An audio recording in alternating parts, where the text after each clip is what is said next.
I think I might be happy. What's good, YouTube? It's your boy. Today we're gonna talk about something real nice. Before we get the video started, don't forget to like, comment, subscribe to the channel. Hit the post notification for you to be notified when I drop another video. As the title says it above, War in the Bronx. OGs versus YGs versus SevSide. I don't know none of these shits. I don't know none of these gangs. You feel me? We're just gonna jump right into the video. I don't want to talk too much. I was just, you know what I'm saying? This New York shit is getting out of hand, man. These new upcoming artists are joining gangs, and you feel me? Lives are getting taken away, and it's crazy to see these young kids is, you know what I'm saying, walking around with a pistol and just killing each other for no reason. Like, so much money out here, y'all rather just destroy each other. It's crazy. The Bronx is a wild place. It's the borough with the most crime and is well known for gang activity. Yo, look at that. Sound is on the rise and is fueling the deadly war between three gangs: the OGs, the YGs, and SevSide. Let's get straight into this crazy beef. Brooklyn was getting attention for its drill scene, but the Bronx is coming with a whole new sound that's starting to make waves. Hell yeah. K-Flock is one of the hottest rappers from the Bronx right now, racking up millions of plays on songs like Being Honest and PSA. Bronx drill may have the same bass lines and hard flow as Brooklyn and UK drill, but it has its own unique sound that's influenced by classic New York hip-hop. Most of the beats have classic samples laced in with distorted 808s that gives the music a different vibe than drill from other areas. K-Flock has been riding the wave with his new sound and has been building a buzz over the past few months.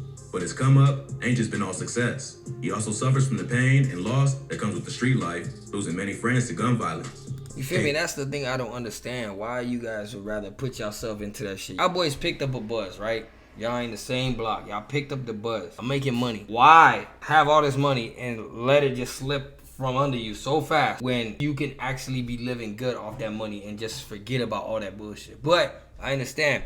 That's what you grew up at. That's what you was raised at. And you know what I'm saying? Respect and all that shit is a big play. It plays a big part of this shit. And you know what I'm saying? Once you grow up in that environment, that's all you know. So when I understand when people be like, "Oh, that's all this person knew." It's sad to see it. You know what I'm saying? It's sad to see shit like this. It's crazy. Hopped off the curb at a young age and was on the block at like 12 years old. He started rapping because of his homie Dougie B, who's also a rapper and has been featured on multiple tracks. K-Flock's first official track was a remix of the 22G song Blicky Gang Freestyle, which he titled FTO. 22Gs then gave K-Flock a shout out in a recent interview showing love to the Bronx drill movement. In August 2021, he remixed Siggy Black's song Dishonest and called it Being Honest. And I'm not gonna lie, K-Flock is the one popping right now. It's him and I think his rival Dthang, which is his cousin, they're popping off right now because of the beefs and all the lyrics and the disrespect that they throw on the songs. That's what's causing more of the buzz, is the disrespect and shit. But they catching a little buzz right now. That's what I don't understand. You catching a little buzz right now. Why would you let it slip from under you by getting killed doing this shit? Like, bro, fuck that. That track quickly racked up millions of views and earned him a feature from G Herbo. There's also rumors that he recently signed a 7-figure deal and he's in a good position to take over the Bronx rap scene. But behind all of K-Flock's success is a deadly war that involves his own family members. He's from a blood set around East 187th Street in a hood known as SevSide. SevSide is made up of Mac Baller Brims and Sex Money Murder, and they cool with the rolling 80s Crips. SevSide beefs with other gangs in the area, including the OGs, or Original Goons, and the YGs, or Young Gunners. At first, these two was the same gang and controlled a few different projects around Cortland Ave, not far from SevSide. But one of the founders of the YGs crossed over another top member, so the dudes in his hood split off to form the OGs. Today, the YGs are one of the most hated gangs in the Bronx, and they beef with almost everyone. One of the YGs. Damn, like, what the fuck? Why? Like, what the fuck, bro? What? These are one of the most hated gangs in the Bronx, and they beef with almost everyone. They beef with everybody and the most hated. They're the most hated and they beef with everyone. Why? Why? One of the YG's main rappers, named Dthang, is K-Flock's blood cousin. The two rappers have been dissing each other back and forth. Dthang shocked the whole hood by dropping a Chicago-style drill track called Talking Facts, where he disrespects dead ops from damn near every gang the YG's beef with. Damn. But the beef ain't start with rap. It began with multiple murders, followed by threats in music and on social media. In July 2021, a 19-year-old rapper who went by the name Ty Swish was shot in the head in the lobby of his apartment building. He ran outside after getting shot, but had been hit in the eye and quickly collapsed. A family friend and her 2 kids found him unconscious outside the building. He was rushed to the hospital, but he was dead at the scene. Witnesses say the gunman fled in a dark-colored four-door sedan, but was never identified. Friends and neighbors said Ty Switch was a good kid who never got in trouble, but he was allegedly from sex, money, murder, and they would quickly even the Sex, money, murder. That's a gang. Sex, money, murder. What? for his death. A few days later, 13-year-old Jerrion Elliott was chased down and killed outside the Angels Cafe in the Belmont neighborhood of the Bronx. Damn. Jerrion just graduated from junior high and was turning 14 later that month. But even though he was young, 14 years old, bro. he already claimed to be from the Rolling 80s Crips. He had already got arrested 8 times for robbery and assault and spent time in juvie. A friend of Jerrion's said the Crips put him on when he was 10 years old and that she tried to warn him about the lifestyle, but he ain't listen. The murder was captured on surveillance footage and showed Jerrion walking down the street with a friend. A black sedan is seen driving up alongside him, then coming to a stop. A masked shooter then hops out and shoots at both of them. What His friend the ran away, fuck? but Jerrion Why did his friend? I understand. You feel me? It's a shootout. You gotta run away. But you feel me? Like, well, damn, your boy got hit. You gone. falls and then crawls into a local cafe. Oh, He got shot in the damn. legs and the chest and was rushed to the hospital, but later pronounced dead. Police think Jerrion's death was payback for killing Ty Switch. They don't know if he was the killer, but they believe he was there at the time of the murder. Just a few hours after Jerrion got chipped, the ops got their revenge and a 16-year-old got killed, and police think it was a payback hit. On Sunday, July 11th, a 16-year-old rapper named Rod G's was shot while getting into an Uber. Rod G's was from the 800 YGs, and the Bro, imagine the Uber man picking him up. Now, you feel me? Hey, honey, I'm finna go do Uber today. You feel me? Like, and then you come across lifestyle that you don't even know about. You just come across a man that's whatever. You feel me? That's what, I ain't gonna lie. I was thinking about one time doing Postmates. Me and my girl was thinking about doing Postmates. Really thought about it. She did it one time. I didn't even get to it. I didn't even get to do it. But looking at shit like this makes me think twice about not doing no Postmates or Uber and shit like that. You don't know who you get in the car with.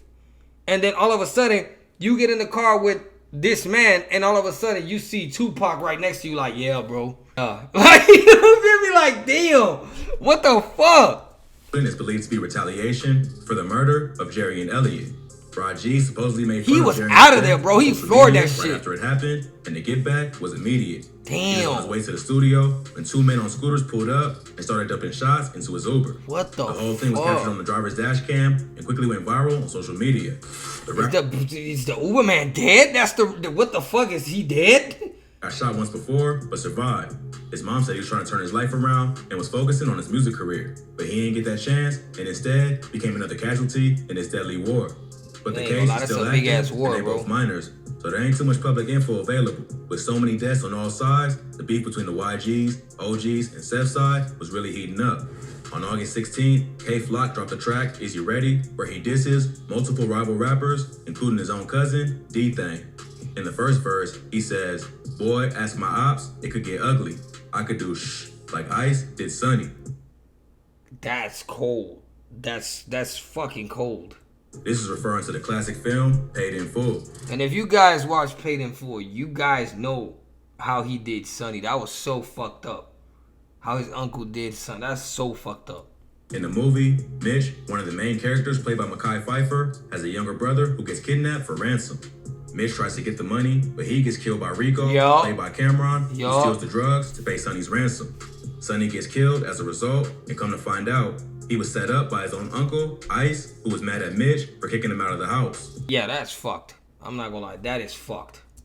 So in this bar, K-Flock sends a shot directly to his own cousin, Dthang, and lets him know he's not above setting him up.